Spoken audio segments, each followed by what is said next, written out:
Hi friends, welcome to my channel.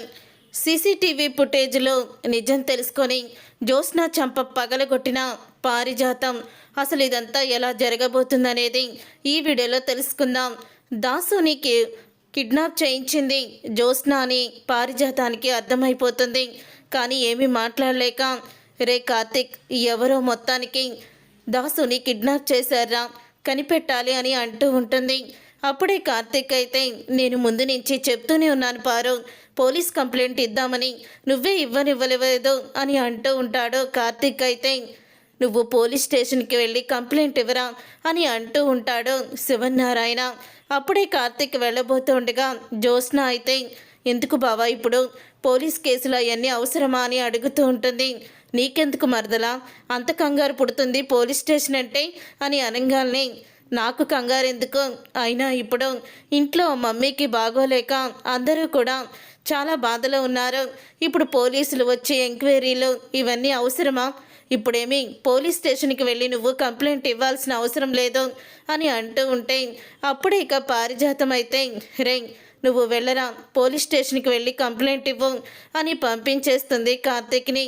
అప్పుడు ఇక రావే లోపలికి, నేను ఒకటి అడగాలి అని లోపలికి తీసుకువెళ్ళబోతూ ఉంటుంది పారిజాతం. అప్పుడు ఇక దశరథ అయితే, జ్యోత్స్న ఇట్రా అంటూ పిలుస్తాడు. ఏంటి డాడీ అని అనగానే, ఏం లేదు జ్యోత్స్న, మీ మమ్మీ నీకు ఒక పెళ్లి సంబంధం చూసింది అని అంటూ ఉంటాడు దశరథ. అసలే ఎప్పుడు ఏ నిజం బయటపడుతుందని టెన్షన్తో చస్తుంటే మళ్ళీ ఇప్పుడు పెళ్లి సంబంధం అంటారేంటి వీళ్ళు అని అనుకుంటూ ఉంటుంది జ్యోత్స్న. అప్పుడే దశరథ అయితే, ఏమంటావు జ్యోత్స్న చెప్పు అని అడుగుతూ ఉంటే, ఏంటి డాడీ మీరు ఇప్పుడున్న సిచ్యువేషన్ ఏంటి, మీరు చెప్తున్న మాటలేంటి, నాకు ఇప్పుడు పెళ్ళేంటి అని అడుగుతూ ఉంటుంది జ్యోత్స్న. అప్పుడే ఇక సుమిత్ర అయితే, చూడు జ్యోత్స్న, ఏ క్షణం ఎలా ఉంటానో తెలీదు, కన్న కూతురి పెళ్ళి కళ్ళారా చూడాలనేది నా ఆఖరి కోరిక అని అంటూ ఉంటుంది సుమిత్ర. అప్పుడు ఇక కాంచన అయితే, ఏంటొదినా ఆఖరి కోరిక, ఈ కోరిక ఆ కోరిక అంటున్నావు, అసలు ఆఖరి కోరిక ఏంటొదినా, అలా మాట్లాడుకో అని అంటూ ఉంటే, తప్పదు వదినా, ఇప్పుడున్న పరిస్థితుల్లో నాకు అలాగానే అనిపిస్తుంది, కనీసం జ్యోత్స్నకి పెళ్ళి కుదిరిందన్న మాట అయినా నాకు సంతోషాన్ని ఇస్తుంది అని అంటూ ఉంటుంది సుమిత్ర. అప్పుడు ఇక జ్యోత్స్న అయితే, ఏమో నీ చావేంటో నా చావుకు వచ్చింది అని మనసులో అనుకుంటూ ఉంటుంది. మరి ఏమంటావు జ్యోత్స్న, వాళ్ళని మా పెళ్లి చూపులకి రమ్మంటావా అని అడుగుతూ ఉంటే, ఏంటి డాడీ, రిపోర్ట్స్ వస్తే అమ్మని ఎప్పుడు హాస్పిటల్లో జాయిన్ చేద్దామని నేను ఆలోచిస్తుంటే మీరేమో పెళ్లి చూపులు అంటారు, మనకున్న ఈ బాధలో ఇప్పుడు అవసరమా, అమ్మ చక్కగా కోలుకొని ఇంటికి వచ్చాక అప్పుడు మీ ఇష్టం వచ్చినట్లు చేయండి, పెళ్లి చూపులంటే పెళ్లి చూపుల్లో కూర్చుంటాను, నిశ్చితార్థం అంటే నిశ్చితార్థంలోనే కూర్చుంటాను అని జ్యోత్స్న అయితే అంటూ ఉంటుంది. అప్పుడే ఇక ఆ మాట విని ఇక సుమిత్ర అయితే, చూసావా వదిన, నా కూతురు నా గురించి ఎంతలా ఆలోచిస్తుందో, ముందు నాకు మొత్తం సమస్య తీరిపోయి ఆరోగ్యంగా ఉంటే చాలు అని అనుకుంటుంది అని అంటూ ఉంటుంది. ఇక సుమిత్ర అయితే కాంచనతో, అప్పుడే ఇక కాంచన అయితే, అవునదినా, ప్రతి ఆడపిల్ల తన తల్లి గురించే కదా ఆలోచిస్తుంది, తల్లి లేని ఆడపిల్లకి జీవితం లేదు, తల్లి తర్వాతే కదా ఎవరైనా అని అంటూ ఉంటుంది కాంచన. అప్పుడే ఇక దీప పక్కనే ఉండి, నువ్వు చెప్పింది నిజమే అత్త, ఆడపిల్లకి తల్లి అవసరం చాలా ఉంది, పుట్టినప్పటి నుంచి బిడ్డల్ని కనే వరకు ఆ తల్లి అన్నీ చూసుకోవాలి అని అనుకుంటూ ఉంటుంది దీప అయితే. తర్వాత ఇక జ్యోత్స్న గదిలోకి వెళ్ళాక అప్పుడే పారిజాతం అయితే తలుపులు వేసి లోపలికి వస్తుంది.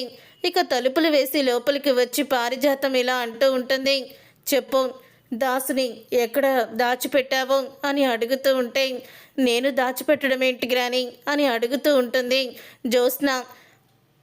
నువ్వే దాసుని కిడ్నాప్ చేశావు, నిజం చెప్పు, దాసు ఇప్పుడు ఎక్కడున్నాడు అని అంటూ ఉంటుంది పారిజాతం. నీకేమన్నా పిచ్చి పట్టిందా గ్రాని, నేను నాన్నని ఎలా కిడ్నాప్ చేస్తాననుకుంటున్నావు అని అనగానే జ్యోత్స్న చంప పగలగొడుతుంది పారిజాతం అయితే. జ్యోత్స్న చంప పగలగొట్టి, నువ్వు బాల్కనీలో ఉన్నావు, దాసు వచ్చింది సీసీ ఫుటేజ్లో పడింది, బాల్కనీలో ఉన్న నీకు దాసు కనిపించలేదా, నన్ను నమ్మమంటావా, దాసు ఎక్కడ వచ్చి నిజం చెప్పేస్తాడేమో అని నువ్వు రౌడీల్ని పెట్టించి దాసుని కిడ్నాప్ చేయించావని నాకు బాగా అర్థమైపోయింది. నిజం చెప్తావా లేక పోలీసులు వచ్చాకే నిజాన్ని కక్కిస్తారంటావా అని అడుగుతూ ఉంటే అప్పుడే ఇక జ్యోత్స్న అయితే గ్రాని అని అంటూ ఉంటే ఆ రోజు రాత్రి దాసు కలవడానికి వచ్చాడా లేదా నిన్ను? కార్తీక్ దాసుని వెతుక్కుంటూ వచ్చిన రోజు అని అడుగుతూ ఉంటుంది పారిజాతం. వచ్చాడు అని అంటూ ఉంటుంది జ్యోత్స్న. మరి దాసు ఎక్కడున్నాడు ఇప్పుడు? దాసుని నువ్వు ఆ రోజే కిడ్నాప్ చేయించావా అని అడుగుతూ ఉంటే అవును, ఆ రోజే నేను కిడ్నాప్ చేయించాను అని జ్యోత్స్న అయితే నిజాన్ని ఒప్పుకుంటుంది. మరి ఇన్ని రోజులు నాకెందుకు చెప్పలేదు? నా కొడుకు గురించి నేను కంగారు పడుతూ ఉంటే ఎందుకు నిజాన్ని దాచిపెట్టావు నువ్వు అని మళ్ళీ కొడుతుంది జ్యోత్స్నని. పారిజాతం అయితే అప్పుడే ఇక జ్యోత్స్న అయితే ఏంటి గ్రాని, అసలే రిపోర్ట్స్ ఎప్పుడొస్తాయో మన గుట్టు బయటపడుతుందని నేను టెన్షన్ పడుతూ ఉంటే ఈ టెన్షన్లో ఆయన గారు వచ్చి మా వదిన బ్రతకాలంటే దీపే ఇంటి వారసురాలని నిజాన్ని బయట పెడతానని నా దగ్గరికి వచ్చి నన్ను బెదిరిస్తూ ఉంటే ఇంకేం చేయను అని కంగారులో జ్యోత్స్న అయితే దీపే ఇంటి వారసురాలన్న విషయాన్ని కూడా చెప్పేస్తుంది. దాంతో ఒక్కసారి పారిజాతం షాక్ అయిపోతూ ఏంటి అన్నావు ఇప్పుడు అని చెప్తూ ఉంటే దీప ఇంటి వారసురాలా అని అంటూ ఉంటుంది పారిజాతం. అప్పుడే ఇక జ్యోత్స్న అయితే అవును గ్రాని, ఆ దీపే ఈ ఇంటి వారసురాలు, దశరథ సుమిత్రల కూతురు అని అంటూ ఉంటుంది జ్యోత్స్న. ఈ విషయాన్ని నీ కొడుకు దాసు, అదే నా కన్న తండ్రి ఎప్పుడో నాకు చెప్పాడు. కానీ ఈ ఇంటి వారసురాలు దీప అని నీకు తెలిస్తే నువ్వు తట్టుకోలేవని నీకు నిజాన్ని చెప్పలేదు అని అంటూ నిజాన్ని చెప్పేస్తుంది జ్యోత్స్న అయితే. అప్పుడు ఇక ఆ మాట విని పారిజాతం నిన్ను నేను తక్కువగా అంచనా వేశానే, కానీ నిన్ను తక్కువగా అంచనా వేసి నేను రూటు మార్చుకున్నాను కాబట్టి నేను ఈరోజు నట్టింట్లో మునిగిపోవాల్సి వచ్చింది. నీ సొంత నిర్ణయాలు తీసుకుంటూ ఇష్టం వచ్చినట్టు ప్రవర్తిస్తున్నావు. కేవలం నిన్ను నేను ఇంటికి వారసురాలు చేసింది ఎందుకు అనుకుంటున్నావు? మీ నాన్నకి ఒక స్థాయి ఇవ్వాలని, మీ నాన్నని అందరికన్నా గొప్పగా చూడాలని, కేవలం నా కొడుకు మీద ఉన్న ప్రేమతోనే నిన్ను ఇంటి వారసురాల్ని చేశాను. కానీ నువ్వు నా కొడుకుని బంధించి రౌడీలతో నా కొడుకుని కొట్టించి కిడ్నాప్ చేయించావు. అసలు నిన్నేం చెయ్యాలి నేను అని పీక పట్టుకుంటుంది పారిజాతం. అలాగే దీప ఇంటి వారసురాలన్న విషయాన్ని కూడా నా దగ్గర దాచిపెట్టావు.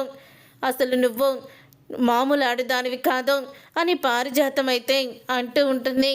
హద్దులు దాటి నా కొడుకు కానీ నా మనవడికి కానీ హాని కలిగిందంటే నేను చేసిన తప్పుని అందరి ముందు కూడా చెప్పాల్సి వస్తుందని జ్యోత్స్నకి వార్నింగ్ ఇస్తుంది.